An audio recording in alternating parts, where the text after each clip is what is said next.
valuasinya aja kayak gitu ya. Jadi di sini pertumbuhan itu memang udah bagian dari valuasi, karena kalau ada saham yang valuasinya murah gitu ya, valuasinya udah murah, misal kayak saham apa yang udah turun dalam banget sekarang, valuasinya udah murah tapi tetap nggak naik-naik ya.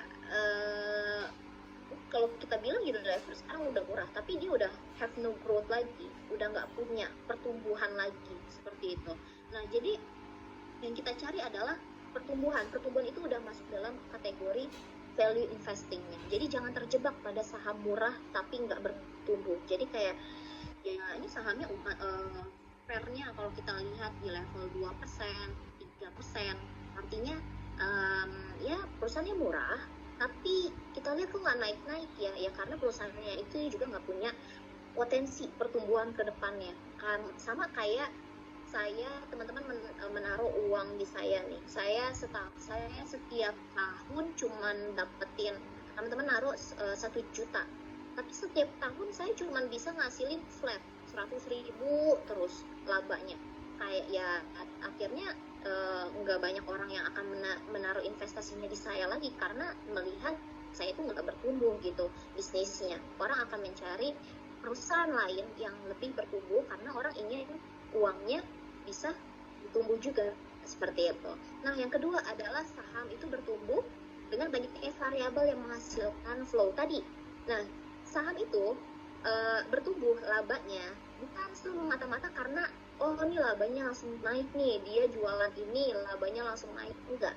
Jadi ini ada sangkut pautnya sama tentang Pani tadi, ini case-nya gitu ya, adalah aksi korporasi. Sama kayak Unilever juga, dia nggak punya si korporasi, dia nggak punya katalis apa-apa lagi, manajemennya ganti-ganti terus kualitas produknya sekarang udah terlalu banyak saingannya, yang akhirnya berpengaruh sama labanya. Karena tadi saya lihat cek gitu ya, untuk laba Unilever di tahun 2024 turun lagi 30% gitu. Jadi untuk variabel pertumbuhan itu, flow itu karena adanya si korporasi. Misal kayak zaman dulu di si Adro waktu zaman tahun 2022 ya, 2022 dia melakukan buyback 4 triliun gitu. Dia melakukan aksi korporasi, dia bertanggung jawab kalau misalnya harga sahamnya ini turun, nggak semestinya turun gitu, akhirnya sama perusahaannya di buyback lagi. Nah, Pani kemarin kenapa bisa naik ya, karena memang ada aksi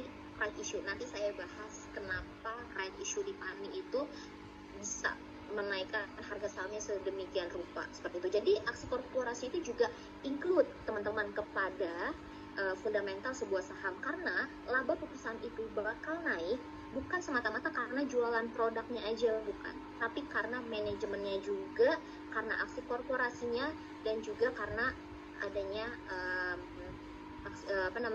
variabel dari internal juga, dari sisi makronya juga seperti itu. Kadang kayak BBRI tadi, manajemennya oke, terus produknya oke, tapi karena memang secara ekonominya lagi nggak oke, ya itu nggak lagi tidak menguntungkan. Tapi perusahaan seperti itu bukan perusahaan yang buruk. Nanti saya juga bahas ada case-nya gitu ya. Karena memang perusahaan yang buruk, yang turun karena memang sudah buruk, mungkin kalau teman-teman ada sahamnya yang tersebut gitu ya, semoga bisa tersadarkan seperti itu.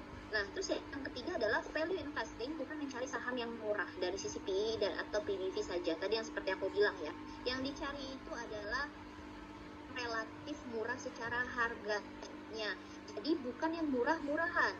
Yang beneran memang kalau kita lihat, oh ini lagi murah, tapi kalau saya lihat harusnya nggak dijual segitu sih harganya gitu. Nah, itu konsep murahnya di situ. Jadi kita bisa melihat bukan mencari saham murah yang lagi turun dalam banget.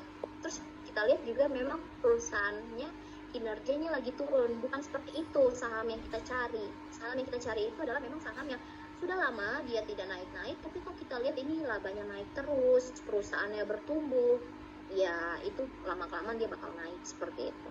Oke, di sini untuk menentukan selanjutnya, untuk menentukan pendekatan